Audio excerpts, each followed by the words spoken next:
I was very much raised to be, like so many women, be a good girl, be good, do and say the right things, and then people will love you. Be pleasant to be around. Don't be too much. Don't be too little. Don't be too emotional because it'll make people uncomfortable. Just that being polite is more important than being authentic. Mm-hmm. And so when love is transactional in this way, like when you do and say the right things and then you get love in return,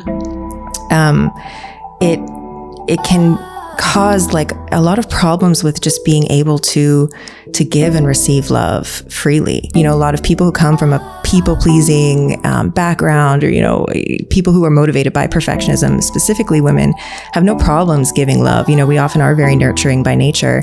When we're so hard on ourselves that we our sense of self-worth is in a place where we can't accept the love that others are offering us, then we can energetically get very drained by like constantly giving love out and not allowing it to come back in.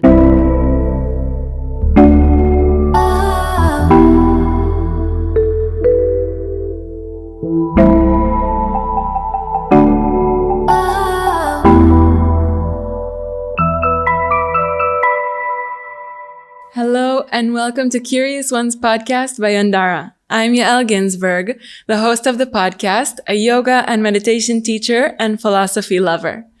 Each week you will hear eye-opening interviews with the different teachers of the Yandara Yoga Institute, located in beautiful Baja, Mexico, along with other teachers that pass through here. This life-changing knowledge shared through authentic, heartfelt communication will help you live a happier, more fulfilled, and connected life. Let's dive in. Hello, welcome back to Curious Ones podcast by Yandara. I'm Yael Ginzburg, and today I have the beautiful Tara Vanderheym and Alyra Hudson with me. Tara and Alyra have been living and working here at Yandara. They are both yoga teachers, meditation teachers, and aspiring poets. Or innate poets. A little bit of everything. I've just been hearing them play their ukuleles and singing, and hanging out with them has been so beautiful that I thought it would be really fun to do an episode together. So welcome to the podcast. Thank you so much. It's very exciting to be here. I think I can speak on both of our behalves. Yeah. So when we spoke about making this episode, we were thinking together, what are the ideas? And actually, they both brought me a wonderful idea of the topic of people pleasing. This is something I think many women can relate to. Mm-hmm.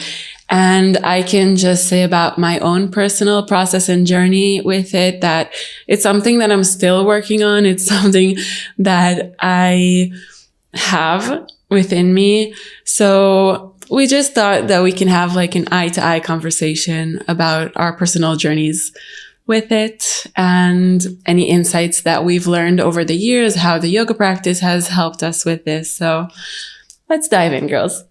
Maybe you can tell us about your personal journey with people pleasing. Yeah, of course. I guess I will start. Something, I think the reason why we picked this topic is just because it's somewhere that we've both come through a background of the restaurant lifestyle, and within that is a very people-pleasing focused industry to be in. And so for me personally, I've been working as a bartender and a manager and serving and working my way up through the ranks of the restaurant for the past 7 years. And I found yoga about 6 years ago now, 6 or 7 years ago. And I was a very shy and quiet kid growing up.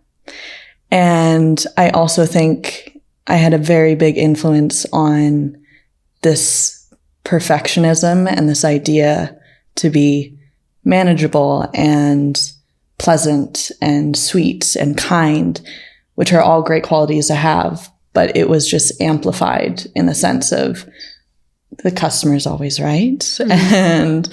And So trying to navigate through that has definitely been a process and something that I'm still learning to this day, to be able to recognize within myself that you can move beyond that aspect of people pleasing and have your own confidence in your self-expression and not having to confine myself to those ideas.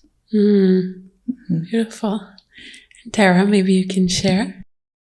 Yeah, I was very much raised to be, like so many women, be a good girl, be good, do and say the right things, and then people will love you. Be pleasant to be around. Don't be too much. Don't be too little. Don't be too emotional because it'll make people uncomfortable. Just that being polite is more important than being authentic. And so when love is transactional in this way, like when you do and say the right things and then you get love in return, it can cause like a lot of problems with just being able to give and receive love freely. Because when you, and this is something like a mantra that I work with now as well, is just, I give and receive love freely. Because when you give love freely, you're giving love without the expectation of getting it back. And I think that, a lot of people who come from a people-pleasing background, or, people who are motivated by perfectionism, specifically women, have no problems giving love. We often are very nurturing by nature. It's that expectation of getting it back, but also receiving love at all. When we're so hard on ourselves that we, our sense of self-worth is in a place where we can't accept the love that others are offering us, then we can energetically get very drained by like constantly giving love out and not allowing it to come back in. What do you think that is the block there of not allowing the love to come in? I think ultimately it's this idea that our sense of self-worth is derived from other people's opinions of us and not our own opinion of us. And, there's so much ego involved in thinking that you can control other people's opinions of you. You can't, right? Like that was built up from a lifetime of their experiences that formulated their beliefs that became the filter through which they perceive reality. Yeah. And so you can't control other people's opinions of you whatsoever. And so you have to just be able to surrender.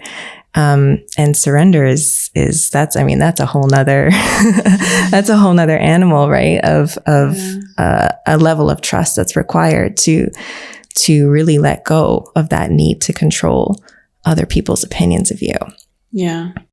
I look, here at the beach, and there's so many beautiful examples in nature of surrender, but, at the beach here at sunset, these crabs come out of their little holes and they scurry towards the waves, like right where the shoreline is. And then they hunker down and they pull in all their little legs and arms and wait for the next wave to come out and just wash over them and take them out to sea. And it's just like the most beautiful act of surrender.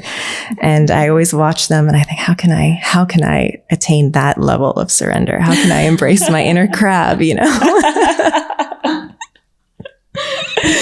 I love that. With all the little legs tucked in and protected. I love that. Surrender like a crab 5 minutes into the conversation.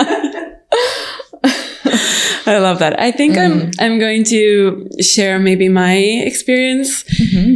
Because it's similar and different. I think just in general, women have a different standard, are held to a different standard than men. I just recently read Brene Brown's book, Daring Greatly. And she explains there about like the difference in the expectations that are for women and for men. Men are expected to always be strong, don't be weak, don't be too emotional and all that. And women are more expected to like be perfect and be quiet and always look put together. And I think that is definitely part of it, that all women are under this kind of expectation to be and act a certain way, which takes away from our own unique expression. And I can say that my experience is also layered by having a father that was mentally unstable and very much worrying that if I do or say the wrong thing, then he'll react in a way that I was afraid he would react. So having this other layer of always trying to please him and like be the perfect little girl that helps around the house and, you know, does what my parents expect, added another layer of kind of, if you don't act in the way that your parents expect you to, like there's real consequences to it.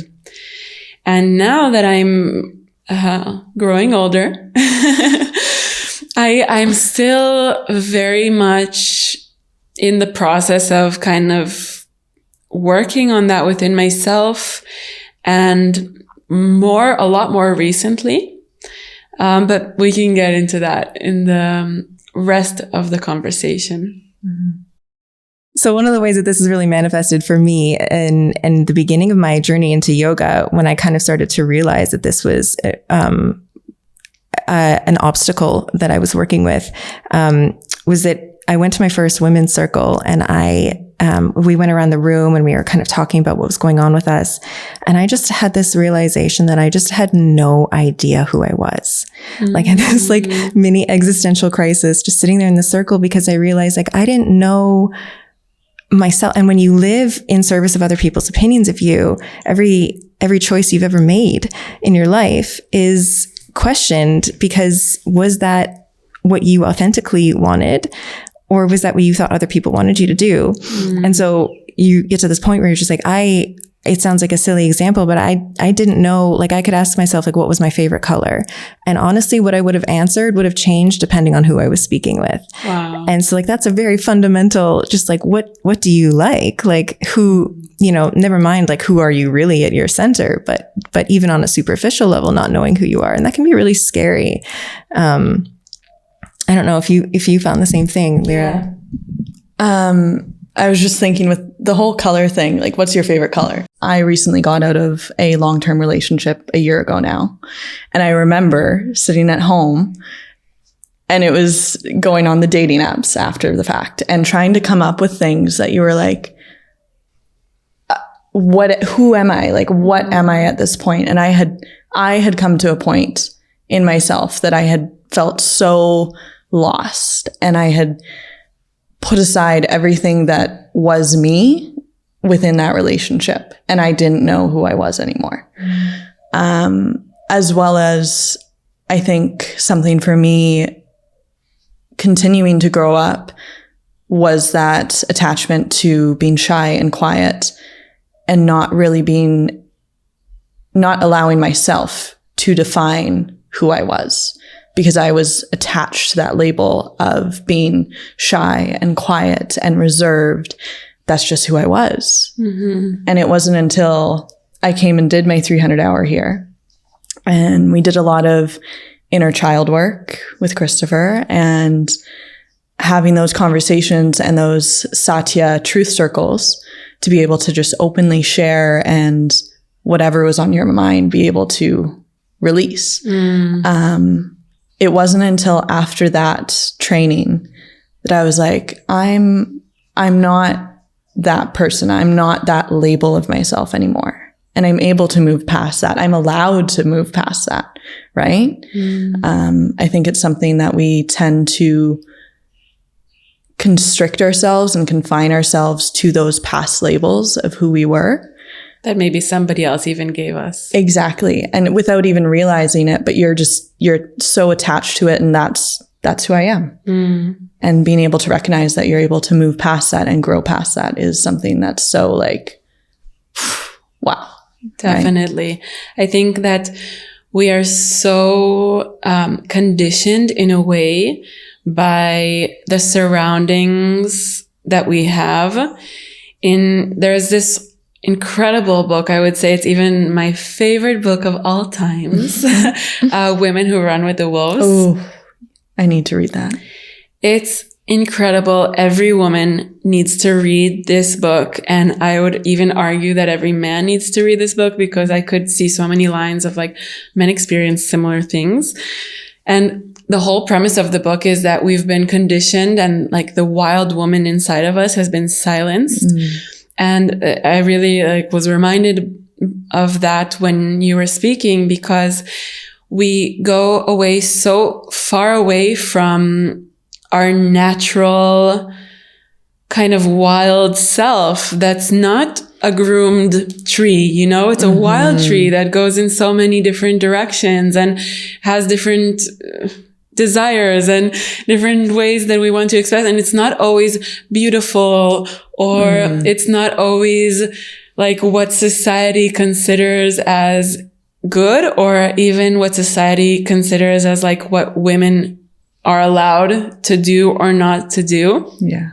And I think that was such an interesting point that you brought up, that it really, the longer that we're in that condition, the further that we are from the true essence of who we are and our true selves, that we forget.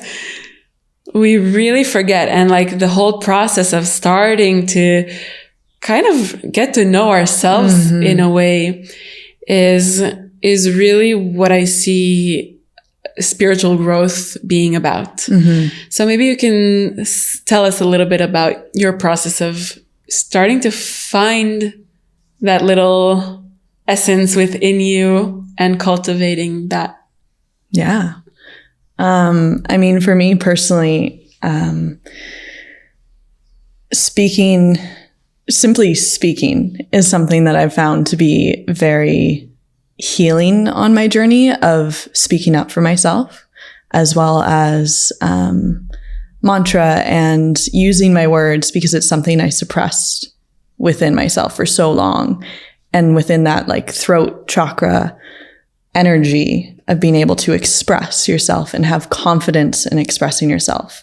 Sitting here today is something that's a challenge for me, to be able to openly and freely feel like I have that confidence to share and to be able to just be sitting here and expressing myself. So I think it's something that's still a process for me to find those things, like playing the ukulele and singing and mantra are some things that I love to do and I find so healing, but I've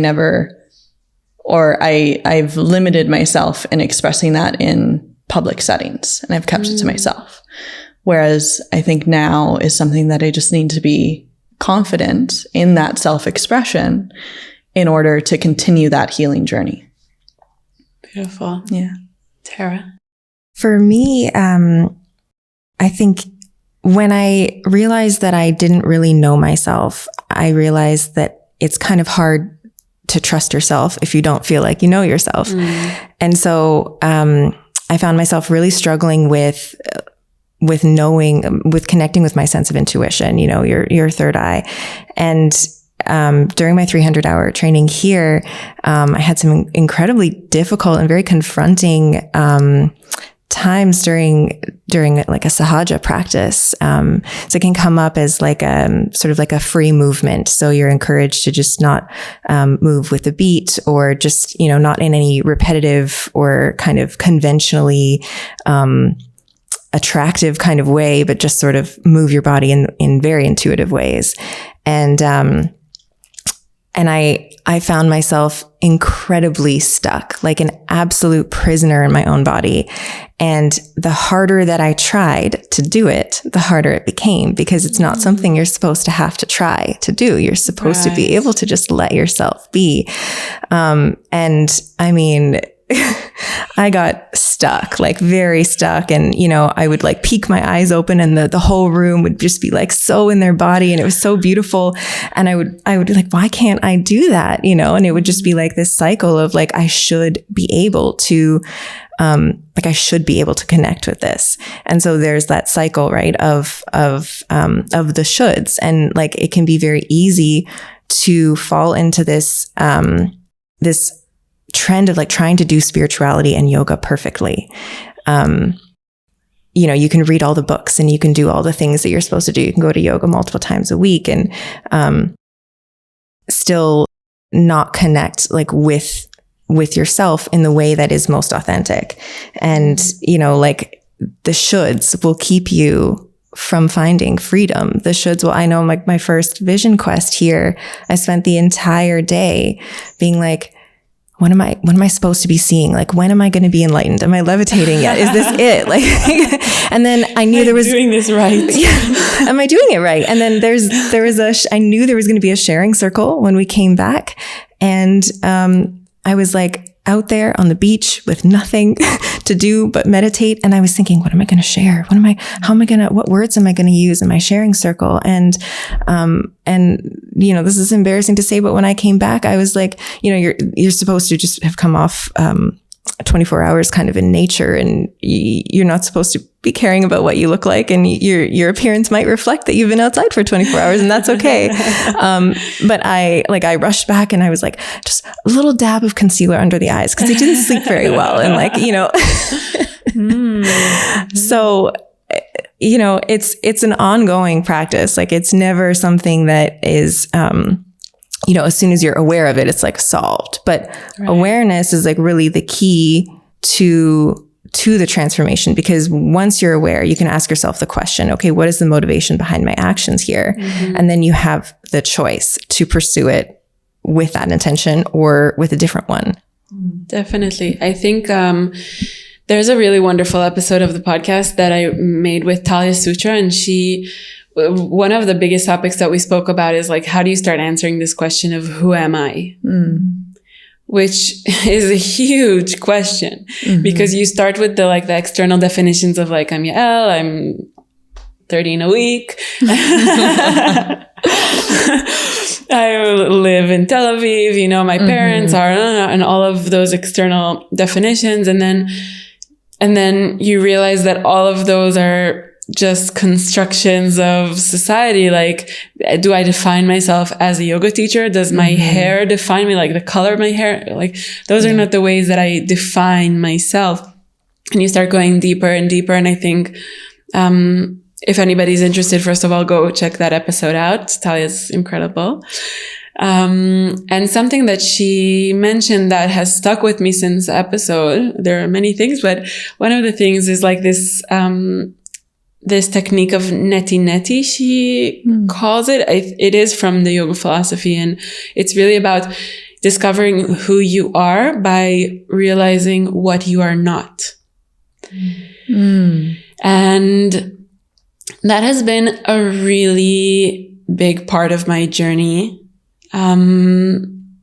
by having these different experiences, like what you mentioned, Alyra, that you had this definition of yourself of like, let's say, being a shy girl. And once you were able to take a look at that and think, wait, do I actually identify in that way? Does that resonate with who I am now as a grown woman? And maybe even getting the answer like, no, that's not how I identify right now. Then in a way, you get a clearer view of who you really are. And that has happened to me in many different ways. I think like also professionally, like I wanted to be a fashion designer when I was younger, and then I was doing interior design, and now I'm doing yoga. And also in yoga, like it has evolved and changed throughout the years, but by checking different areas and different aspects of ourselves, or even different curiosities or different things that we have been defining ourselves so far, we can start to see, okay, that actually is not what I resonate with, or that doesn't feel aligned with my path so far. And in that way, we can get closer to who we actually are. Yeah, I think that's really beautiful. I love how you brought up that aspect of how are you defining yourself by saying, well, my name's Alyra, I'm a yoga teacher, I live in Vancouver, and all these things that have become these predeterminate determinants? These predetermined aspects of ourselves, and we don't go beyond that. We're stuck maybe in this space of that's who we are, and that's where we've gotten external confirmation of people being like, yeah, you are this type of person that I see.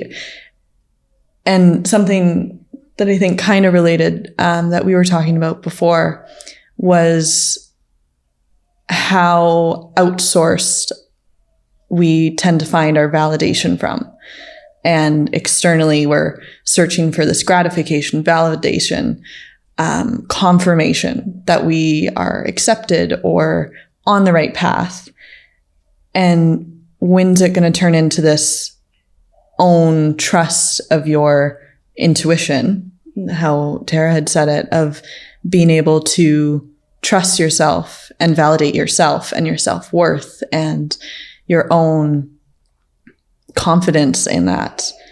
And so trying to find that, I think, is something I'm still working on today, to just be able to find that and be confident in it. How do you do that so far? That's a really good question. I notice it. It's just becoming aware of those moments where maybe I am seeking that external validation from, in situations where you're like, okay, I don't know what the right decision is. I recently, while I was here, I got a new job offer. And part of it was leaving Yandara early for my time working here, which also was cutting into a trip that I had planned with friends that were supposed to come here and join me at the end. And it was this internal battle of like, I've planned this with my friends, but I want to explore this new job that I have in this offer. And the one thing I found myself doing was I was wanting to externally find validation of the decision that I was making was the right decision. And so I was wanting to call my friend, my best friend, and ask her, be like, do you think this is right? Like asking all these questions. But the funny thing was, she was one of the friends that was supposed to be on the trip with me. And so she was having her own experience of it, of being like, well, we've planned this trip and that's something that like you've committed to. And so I couldn't necessarily find that external validation because it was, I didn't want to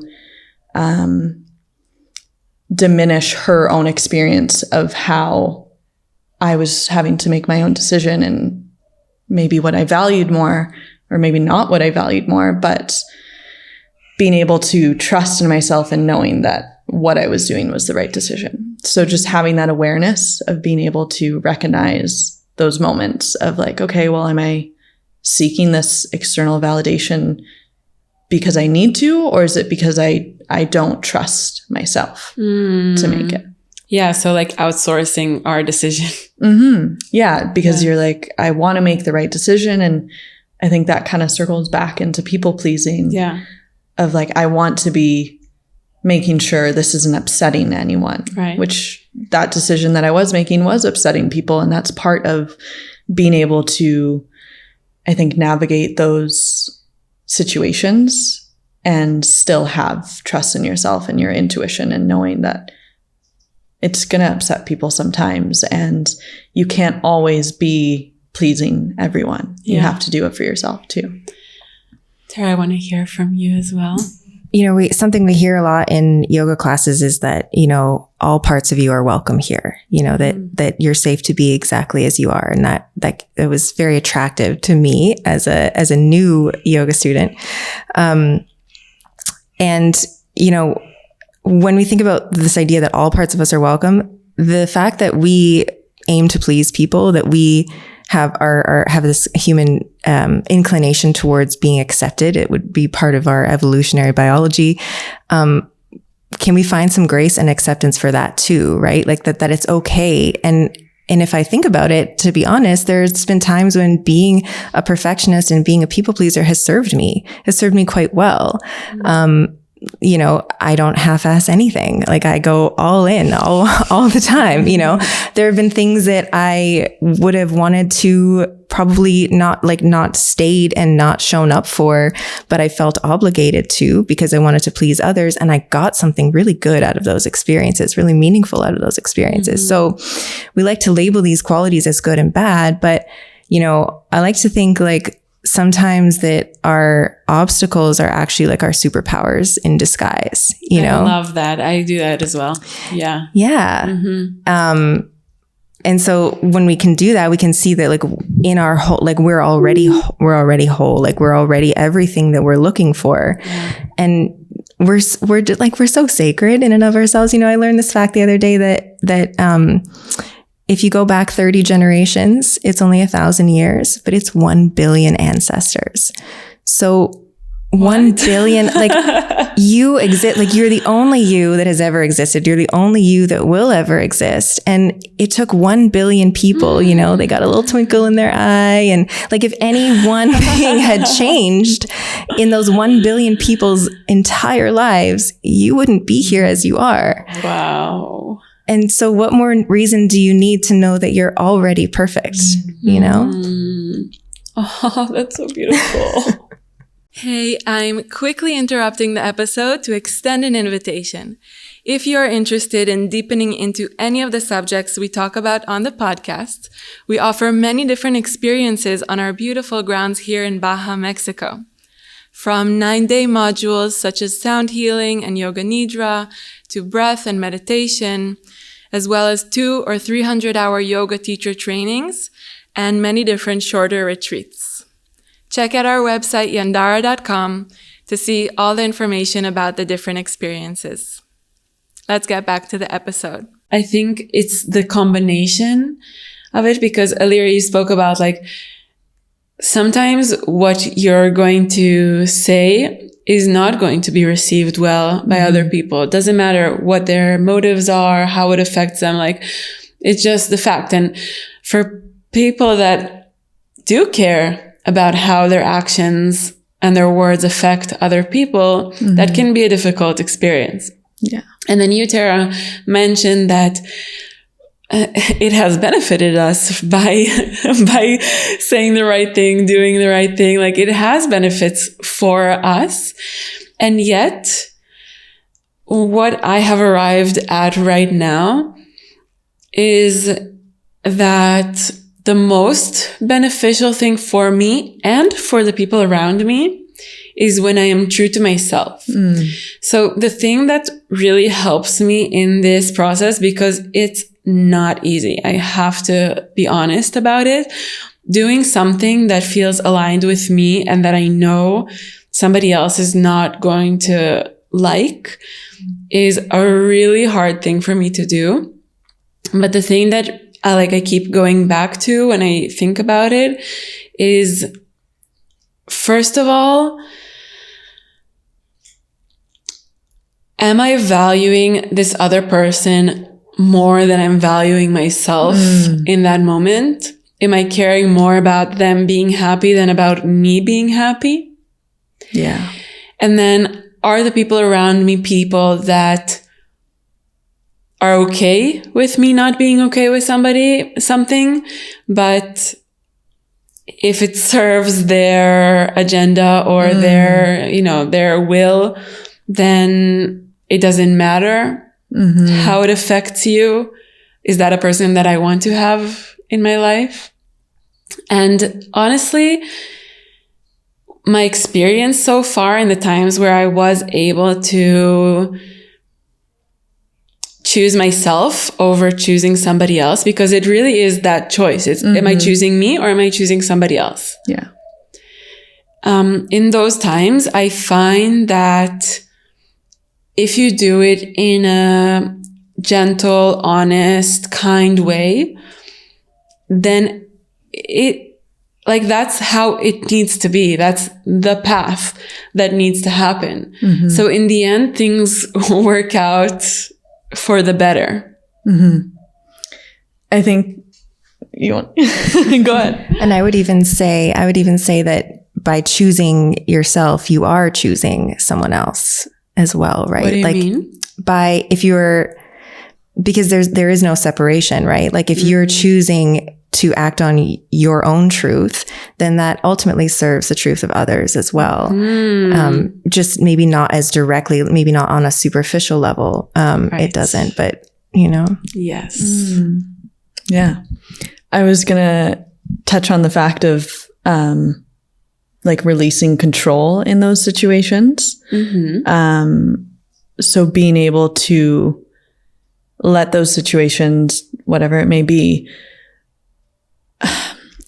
not dictate your decisions and your decision making, because whatever's going to happen is going to happen. And that's something I've worked with a lot recently, is just being like, okay, I can't control every outcome, and that's okay. And that's not going to affect it. It doesn't need to affect my own worth or my own decision making or how my future is going to pan out, because everything is going to work out how it's supposed to. I think it's a very interesting topic to get into, of like how we have this idea that we need to control every outcome and to make our life into this perfect aligned pathway of like, okay, I've done this, check the boxes, right? But to just let go of that control and be able to say, okay, like this is what it's going to be, while having that balance of knowing that you're going to end up where you need to end up, I think. And something I found, a little perspective shift that's kind of helpful in finding that like trust that things are going to work out is just to be able to turn off the analytical mind just enough, because we like to ask why. We need to know why. We need to learn all of the answers, and why is the sky blue, and why is my coworker like that, and why do I have such low self-esteem? Why, right? They can be really nice just to say like, wow, because that's like a radical acceptance for what is, it's just awe and wonder. And it can be very freeing to just give up the need to like understand and to know and to control the future. Just to say, wow, that exists. Like, wow, cantaloupes exist. Have you seen cantaloupes? They're crazy. I love cantaloupes. But like the fact that they exist. I mean, the outside is so different from the inside. They're so different. That is a beginner's mind. But just wow, like if everything can be a source of amazement and wonder, and we can just have this like playful curiosity of life and what's going to happen. Like, I don't know what's going to happen next. I didn't think I would be here a year ago today. Like, wow. I can sit here and panic about it, or I can just say, wow. Yeah. And how often and this is also choosing yourself, because like not following the prescribed path, or not having to have all the answers, or not having to live up to your parents' expectations, or like your society's expectations, like the environment around you, and just letting yourself move from a place of what feels good to you at that moment and what feels true to you, and having honestly the courage and the like, I don't want to say self-worth, but having enough love for yourself to honor what you want in that moment, even when it might not be the expected thing to do. That is giving up the control, because that path is, I just heard a quote from Carl Jung. I think I shared it with you girls, that if the path before you is clear, then you're on somebody else's path. And I just love that so much, because that's exactly how I feel about the journey. It's like, walking in the dark with arms stretched forward and like kind of, you know, grappling your way through it and try, oh no, that's a thorn. Don't go there. You know, and then you feel, oh, that's a beautiful flower. That's where I want to go. And you kind of one step at a time start to find the path for you. But if I'm thinking about like in the view of how much we value ourselves, or do we value ourselves enough to trust that path and to trust any calling that we have from inside or any curiosity that we have, because it's so easy for us to kind of shut it down and say like, no, that's not what people like us do, or that's not considered a thing that's valuable or important, or like, that's not what successful people do. And it's so easy to shut down that side of us. But as we began this conversation, that's exactly where we lose the connection to this part of ourselves that is the true inner guidance that is always there with us. And not only that ability to connect with ourselves, but also the ability to connect with others. Because, you know, if you can't allow yourself to be seen, you can't allow yourself to be loved, and you can't connect with anyone. And like, what does it even mean to be perfect at all? Right? It's just like a set of constructs that we've decided are ideal, and we go along with that. You know, I'm certainly guilty of, for the majority of my life, doing what I was supposed to do. I followed the plan. I went to university, and then I, you know, got a job, and then I got married, and then I bought property, and then I sold that property and bought bigger property. And it was just like, this is what, and then all of those major decisions, I didn't really think twice about, to be honest. I never asked myself, does this feel true or authentic to Tara? And I was a fully functioning, fairly intelligent adult. And I didn't, that went like right past me, you know? Yeah, because it's not like something that we learn that we need to do. It's not about like, what is the right decision for you? It's about how do you continue in this box, like this pattern that is preset for us. And how like your success is determined by how well you follow this path that somebody else decided. Or did anybody decide that that's the right path? Yeah, I know I have this preconceived notion and this guilt that I've carried because I didn't necessarily follow like a traditional path of going to university and buying a house. I'm nowhere near buying a house right now. Anyways, but I didn't follow that traditional path, and something that even though no one's told me that I'm doing something wrong, my parents haven't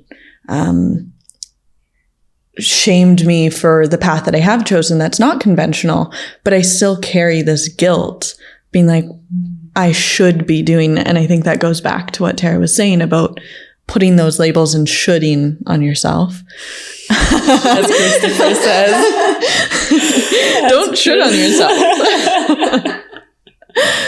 But it's true, because there's been no effect or outsourced opinion that people have put on me of being like, oh, you should be doing this. Maybe they have, but I've never let it affect me, I think. But then I do carry that guilt where I'm like, oh, I should be doing those other things. And I maybe should be on a different path that is more conventional. But instead I'm choosing to just go with what I feel is right, and working through that guilt, even if it's still there. So what do you do? Like, how do you work through that? What do you tell yourself? I tell myself that it's okay, and it's okay to not be aligned with what everyone else's views are. It's very much something that I still work through, of being able to recognize those moments and just being aware of that guilt and trying to figure out where it does come from, because I still don't know where it comes from. Whether it is from friends or family or society and social media, I think can be a very big influence. And just saying it's okay. Like, it doesn't have to be some complicated practice or inner child healing or shadow work to be able to just tell yourself it's okay. Right? Like, it can just be exactly that of, it's okay. You're doing the best that you can, and you're doing what aligns with you as long as it feels that it's aligned for yourself. For me. Yeah. Beautiful.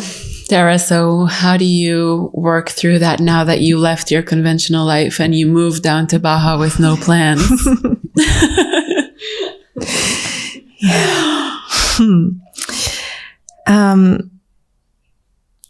There is something that I have felt sort of developing in me as I move through my journey with yoga. And that is sort of starting to blossom this really deep sense of trust that I am held. And, you know, in terms of practical practices, I find like grounding, connecting with the earth is so important. Connecting with nature in any way that you can is a constant reminder that you are always held and supported. Every meal that you eat is an opportunity to find gratitude for the ability to nourish yourself. And that is just another way that you can know that you are supported and held. And so like finding this deep sense of trust,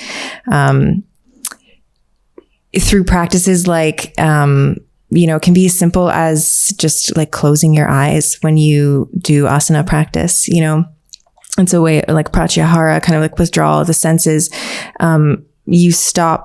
You take away the visual field and you stop thinking about what you look like, and you start thinking about what it feels like from the inside out. And that's kind of one of the ways that, you know, asana can sort of be like the gateway drug into the wider spiritual realm. But, it's a slippery slope, but a fun one. It's a slope you want to go down. Yes, definitely. Definitely. The unexamined life is not worth living. That's true.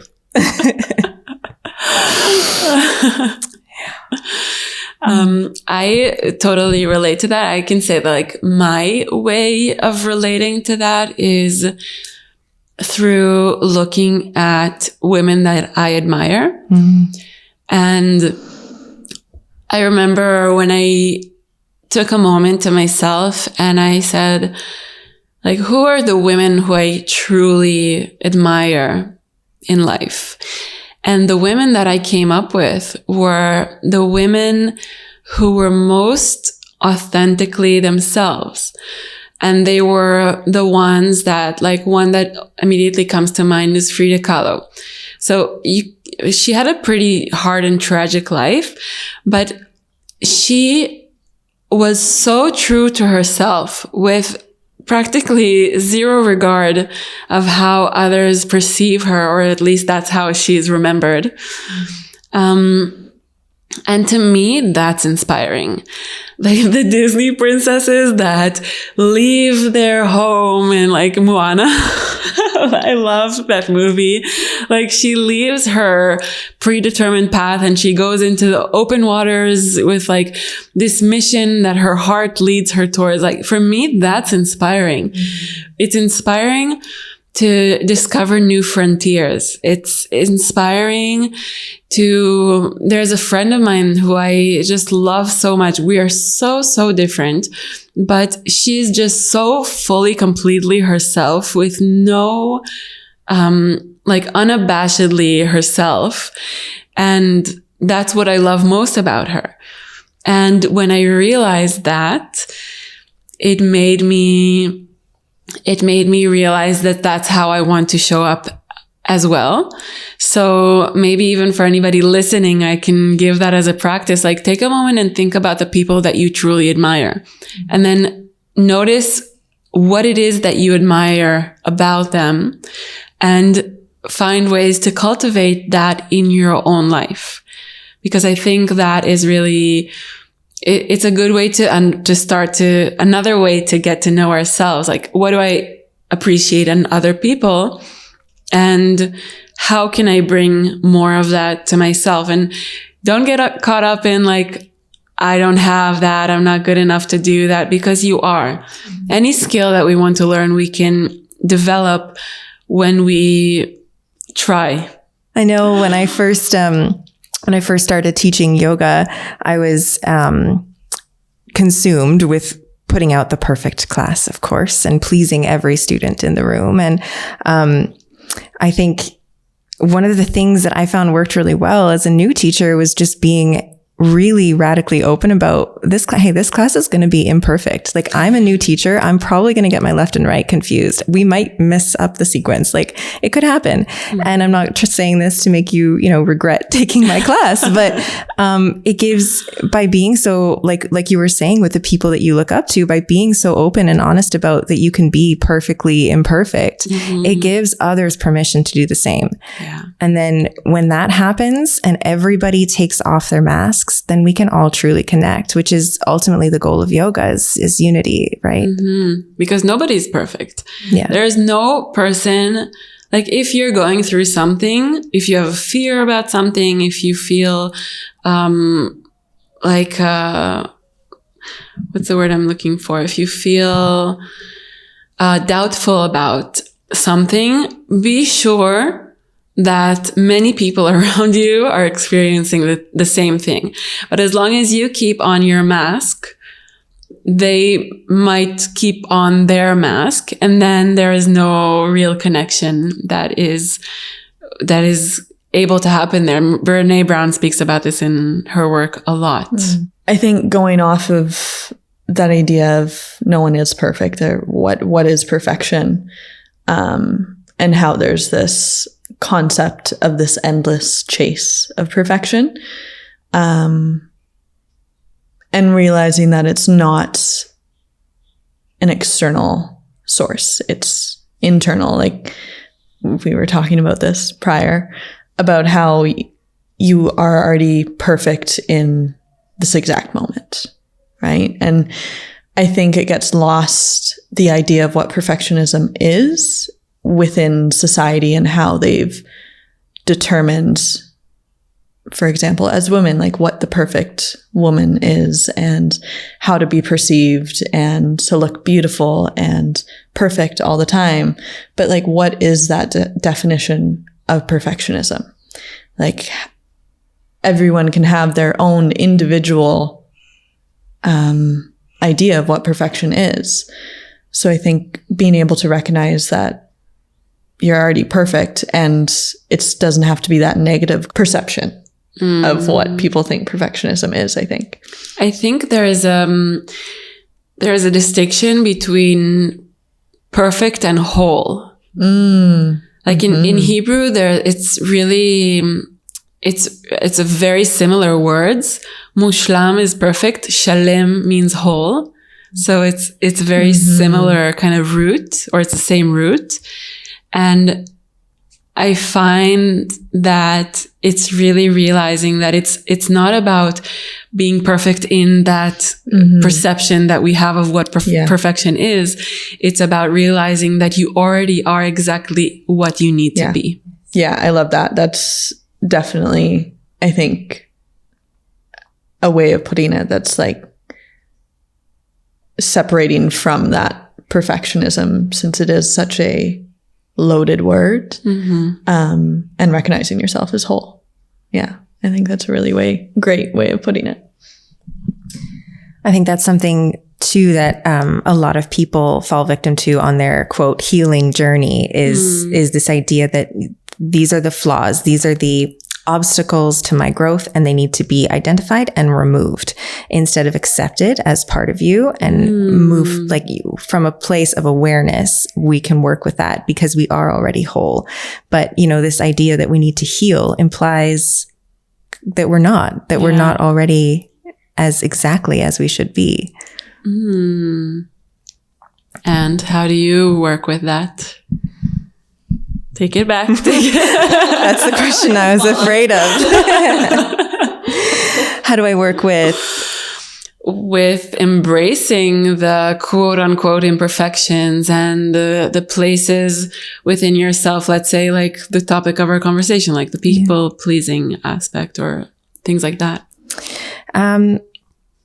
In yoga, we say ahimsa, like kindness, compassion, and for others is one thing, but for yourself is a whole nother thing. It's much harder. Yes. So can I go within and can I find kindness and compassion for whatever I find there, regardless of whether it's what I want to find? Because then I'm attached to what I think should be, right? Like I should find this and I don't want this. And I've compartmentalized what's good and bad within myself instead of accepting everything as a whole. And so just ahimsa, ahimsa, ahimsa, like I am kind and compassionate and loving to all parts of me. All parts of me are welcome here, within my experience. Yeah. And that kind of reminds me of what you said before, that even like what we consider our weakness can be our superpower. Absolutely. Absolutely. Yeah. I usually like when I think about that concept, I give the example of like my sensitivity, that growing up, like I would hear the words like, don't be so sensitive. And I find that my sensitivity is what makes me be able to have conversations like this. Yeah. It makes me be able to connect with people in a different way, and also like have more compassion and view their experience or the other person's experience in a different way. So it's really about how you frame, let's not even say weakness, like how you frame something that you struggle with. And it can make you a really great yoga teacher, for example. If you're hyper aware of trying to please your students, then you're hyper aware of the energy and what's happening in the room. And you're really dedicated and noticing the nuance behind that because you're hyper aware of it. And so, that can be something to be mindful of, but also like, again, it's just another way that it can serve you. It doesn't have to be all bad. Definitely. Definitely. I kind of want to speak about like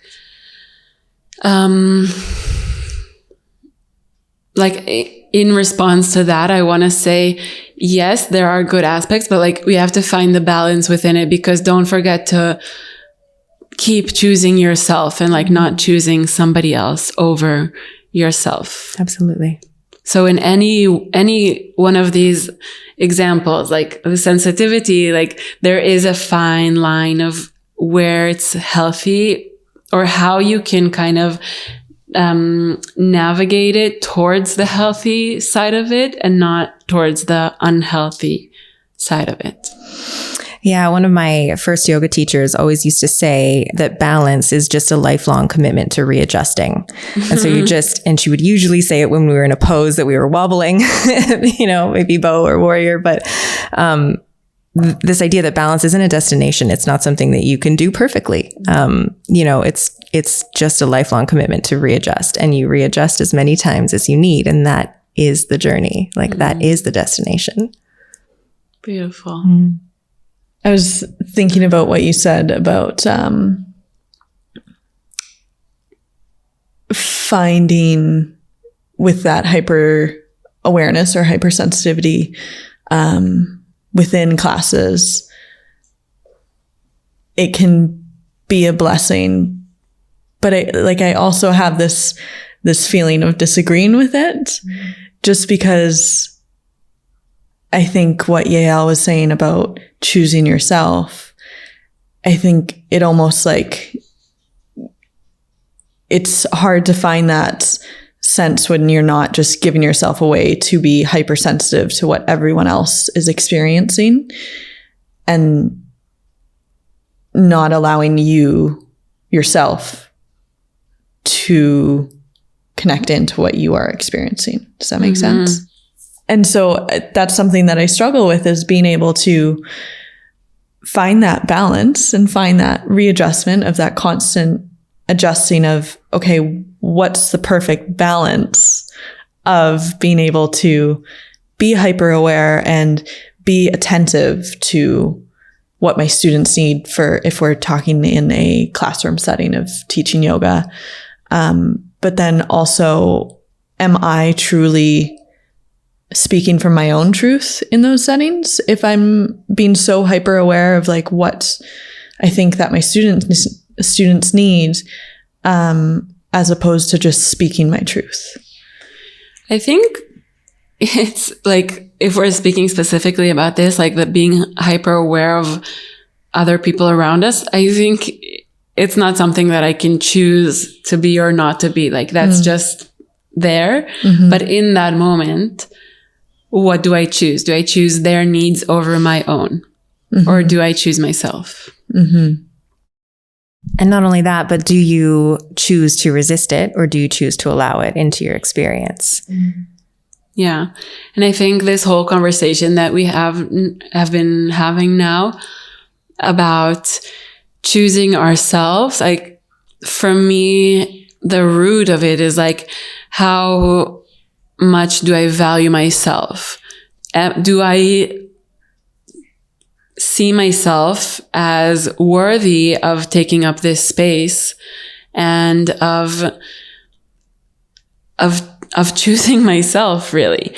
And I think that an important part of it is that the more you choose yourself, the more you learn to listen to this voice, the stronger your confidence and your self-worth becomes. Yeah, absolutely. Girls, is there something that you think that we should add? I really think it's a matter of being able to listen to yourself and trust yourself. So with that being said, in moments where you are finding yourself to be swayed or uncertain in what the best practice is or what the best decision is to really just stop and slow down for a moment, because our mind wants to constantly be going and doing and consuming. To just slow down and to just take those extra 5 seconds, 5 minutes, whatever it may be, to breathe. And I think it's so important, the aspect of slowing down. And so I think that's a really beneficial tool. However, it needs to be for someone to be able to just slow down and stop and reset, in the sense of being able to just give yourself space.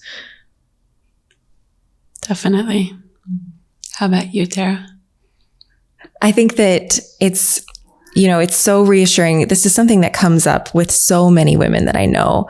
And it doesn't make me feel hopeless. It makes me feel very reassured that we can be open and vulnerable about this part of our human experience. And if we're, not necessarily, as they say, like human beings having a spiritual experience, but spiritual beings having a human experience, then this is part of the human experience. And that's okay, and that we can relate to others through community and connection and conversations like this. And we can know that we are not alone, and that, through whatever your process is, for us, it's been yoga, to find that connection to source, creation, whatever you want to call it. And from there, move from a place of love within yourself. When we can connect in that way, we don't feel the need to please others. And oftentimes, I say it's an ongoing practice, and sometimes it still comes up. Like it's never going to be erased. But having, like Alyra said, taking some time, and I would add to that, not just taking some time, but taking within that time to be aware. Just sheer awareness is honestly the vehicle for transformation. And it's not a sexy answer. Like it's like, oh, well, I'm just aware. Great. Like, now what? But that is the point. You're asking, now what? Right. Mm-hmm. And so by taking a moment to ask yourself, what is really motivating my actions in whatever situations where these things are coming up, you're already giving yourself the time to make the choice. And in that choice is liberation. Yeah. Beautiful. Girls, I end each episode with closing curiosity questions. First question is, what is something you didn't think you could do and you did? There's a few different things, but I think the one thing is to feel comfortable in expressing myself in many different forms of creativity within poetry and singing and writing songs. If I told myself 10 years ago that I was doing that, that would not have been something that I thought that I could have done and felt comfortable enough to share publicly. Beautiful. Just on what you said now, I think that you mentioned that before already. And what really was coming up for me was that in that way, that's also choosing yourself, being able to express yourself and also giving space to the way that you feel, like not pushing down if you're feeling frustrated or whatever about something that happened and saying like, because that is sending a signal to yourself that what you feel is not important. Yeah. It's wrong to feel that. Yeah. Or like the other person's experience is more important than mine. And just finding that place within yourself of giving validation to the way that you feel and giving that the space that it needs, maybe even to be vocalized, is also something that I think is important to start to become aware about. And creativity is another sort of like innocent bystander that that kind of falls down the wayside when you're working with this idea of perfectionism, because there's this tendency to, if it's not perfect, don't do it at all kind of thing. And that's a huge barrier to any sort of creative outlet. And Alyra, your songs, like the songs that you've been writing, I'm just blown away. She just learned ukulele. Like I taught her a few chords, maybe 4 weeks ago. And just the student becomes the teacher, and just incredible. Really, really incredible. Wow. Yeah. Well, Tara, now it's your turn. What is something you didn't think you could do and you did? Be here. Oh my goodness. I didn't think that I could give up what I had. I didn't think that I could choose. It's funny because when you ask that question, I didn't think I could do anything. And that's probably part of the problem, right? Is that sense of self-worth that we've been talking about. So many things in my life. I didn't think I could teach yoga. I didn't think I could do so many things, but, I definitely didn't think that I would, or could, have the courage to leave a marriage that wasn't serving me, to leave a job and a house and a life that I had spent so long building, and move to Mexico. I didn't think I could do that. Buy a little Baja car with no air conditioning and no radio, and surrender to the Baja life. And just, yeah, I think we're all capable of so much more than we give ourselves credit for. That's why I love asking that question. Yes. Yeah. What is something that you're curious about right now? I'm curious about a lot. I think that gets me into trouble sometimes.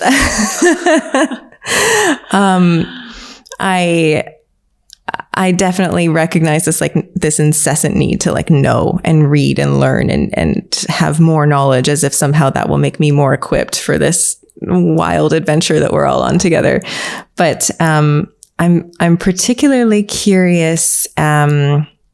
I'm curious about this quantum physics kind of angle. I'm very interested in the quantum field, and that's something that I'd like to lean into a little bit more as I continue on.